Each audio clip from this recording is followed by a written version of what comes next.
Това е много жизнен въпрос, защото и аз в началото точно това се чудех. Накратко, FaceLab не е просто някакви упражнения, които си пускаш на случайен принцип. Това е 21-дневна програма, подредена така, че да знаеш точно какво правиш и защо го правиш. Вътре има видеа с конкретни упражнения за различни зони на лицето.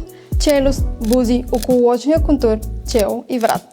Не е тип прави каквото усетиш, а ти показва какво движение за какво е и как да го изпълняваш, без да се чудиш дали го правиш правилно. Идеята не е да се кривиш пред огледалото, а да активираш лицевите мускули, фасцията и кръвообращението. Точно това, което реално влияе на тонуса и как изглежда лицето като форма. Цялата програма е направена така, че да се впише нормално в ежедневието. Отнема около 5-10 минути на ден, може да я правиш когато ти е удобно. Сутрин, вечер, дори и между другите неща. Аз лично я правя заедно с нормалната си рутина. Не съм спирала кремове, не съм сменяла козметика. Просто добавих тези няколко минути. И това, което е важно да се каже, не е нещо, което правиш веднъж и приключваш.